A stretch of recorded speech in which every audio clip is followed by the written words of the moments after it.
It's normal.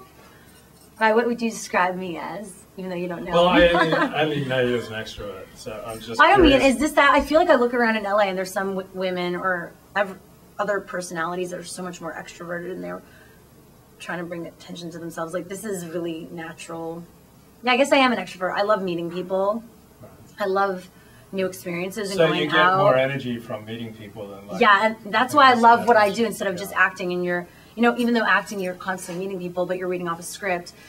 You know, if while you're practicing your craft, it's very, you know, you're in a box a bit more. Whereas broadcasting, I'm constantly meeting new people that are in the business, aren't in the business, talking to them. I mean, I just love talking and interviewing people too, even though I'm interviewed sometimes. I love, you know, getting stories out of people also. What did your parents teach you about people skills? Did you learn from them? Or Yeah, my mom was in education. Right. And she taught kids with special needs. Right, so when I was 6 years old, so now that's why I can get along with people in LA. But yeah, I would go to the classes with her, and I learned to kind of get along with all different types of people when I was younger. I think because of that, and even when I was in school, like I got along with my teachers. I was like friends with them. Right. And that helped me get good marks. Were you a teacher's pet? You're entitled to teacher's pet. I was a perfectionist. Like, I was an A student, right. Dean Scholar. Right. Goody. I loved doing well in school. I have that only child syndrome in a way, even though I have stepbrothers and stepsisters, but I'm my dad's only child. Right. So I love people loving me, right. Which kind of sucks because you're not always going to have people liking you. Right. But I like everyone liking me. I try to get along with everyone. Were you a cheerleader in high school? No, we didn't have that in Canada. No, in Montreal. I wasn't. I wouldn't have been a good cheerleader though, because I'm not like the typical spokesperson, like, why? Like, I'm not. I don't know. Because I'm not like the prom queen. Not prom queen. The homecoming queen. You know. Homecoming. Or we didn't have a homecoming queen. That we didn't have that in my school. What did you? I was the valedictorian. I guess you were the valedictorian. I was like the spokesperson type. I was the editor of my yearbook. Like that's who you're talking to. Like, and valedictorian. Were you valedictorian? Well, I was but we didn't really have a valedictorian, but we had a speaker. Did you have the top grades in your class? Yeah, I was up there. Yeah, and that's why I got a 4.0 all throughout college. I graduated in 2 years. You graduated college in 2 years? Yeah, they transferred credits from my old school. Where did you go to college? Emerson College in Boston. And I got a scholarship without applying. What did you major in? Communications, TV and video, production.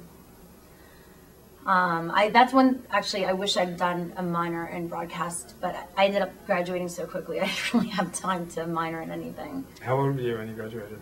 I was just turned 21. What was your reputation in high school? I developed really late. So I only, like, literally in grade 11, suddenly I had boobs, and so I was always the cute little Shira, literally flat-chested. Everyone would make fun of me. All the girls were just like, hey, yeah, Shira, and I was every guy's best friend, and I would give them advice about girls. Literally, I was just like little cute Shira. Then over one summer, I got boobs, and out of nowhere, they're like, hello, Shira. I went from cute Shira to like sexy Shira, which was fun. It was a fun experience because they were sick of all the other chicks. Right. So I was like the new kid on the block. But I was always very hardworking. I was very into school, what I did, but I got along with everyone. Like, I had my own group of friends, like my clique, but I was still friends with everyone. Like, I'm not gonna say I was like not the losers, but I was friends with every group at school, whereas my friends, a lot of them weren't as friendly with everyone, but I kind of got along with everyone, and I wanted to, and I found ways to connect with every type of person. But I was very into school. If you talk to people, like, I was very intense about it. Like, I did a project on the Titanic, and I went to the movie theater to get the poster for my oral presentation. Like, stuff like that. Right.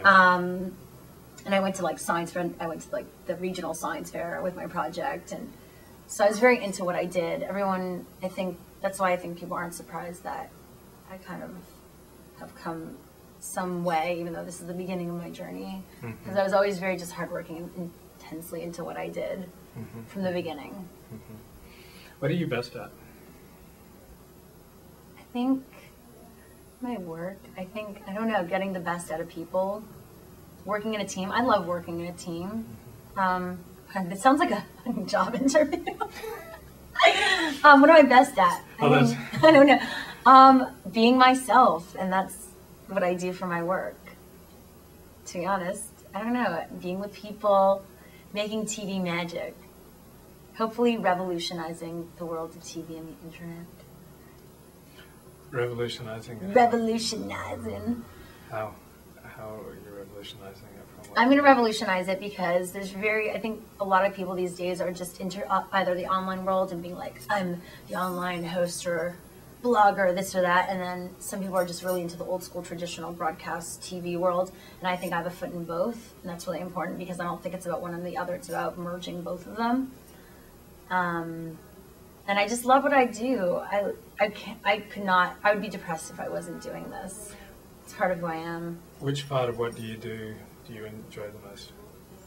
It all. Like literally when I decided to start getting into this, it was because I was interning at the Ellen DeGeneres show my last semester of college here in LA. And I was at night going to Star 98.7 and interning with a radio jock there. And he would record a morning show for Rochester, New York. And I started helping him produce that right after his show. So at 1 a.m. we'd record it, and he slowly brought me on as a sidekick on air. And literally every night I would leave at like 1:30 in the morning. And I would have to wake up at 7 a.m. to go to intern at Ellen. And I'd go home with like butterflies in my stomach, like I fell in love. Literally. It was like the feeling of falling in love.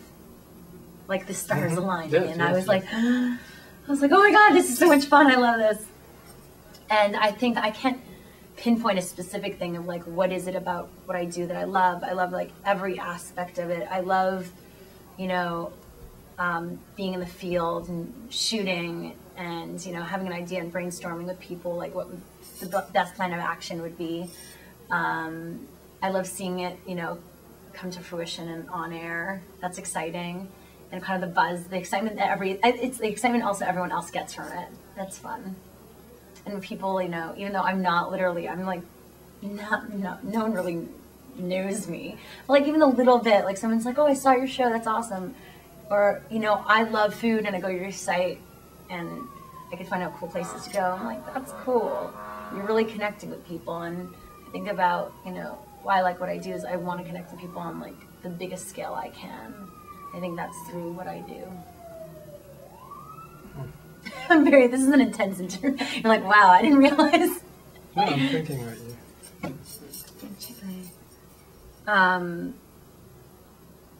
So is there anything that you hate about your life right now? No. You love it? I mean, I'm always thinking about the next thing though, I'm always like, how can I take this opportunity and make it bigger? I never get comfortable, you could say. I'm a hustler. Hustler, baby. So, yeah, I'm happy with everything, but it's always about, it's about, I think, real people that make a difference. It's always about thinking about the next step or like what else you want to do from this and making the most out of an opportunity, not just like sitting there. I'm not the type of person that would do that anyway. But yeah, life is good. I mean, there's so much bad in the world and people that have it so tough. It's like whether I was doing this or not, my life's very good. I'm very lucky. Had a great family, great friends. I have some real friends in LA and some flaky friends, but that's okay. It adds color to my life. How long have you lived in LA? 4 years. I got here in 2004. Yeah, 4 years. What surprised you about LA? That I actually liked it. Honestly, I hated driving. I got into 2 car accidents when I just got my license in Montreal, and I was the last one of my friends to get my license. Got my license when I was 18. Right. Literally, I was the last one, and then I got into 2 accidents, and I'm like, then I lived in Boston and didn't have to drive, and then I came here and I hadn't driven in like 2 years. So literally, couldn't even imagine myself on the highway. And when I remember I was on the highway for the first time, and I was like shaking, like that scene in Clueless. I was like, oh, that was me. So I was surprised about that, and because I always thought I was going to live in New York. I grew up kind of on the East Coast, even though Montreal people hate when I say it's on the East Coast, but it is on the east side of the country. And I always thought I was going to be in New York. Growing up, I went to New York with my dad a lot, and my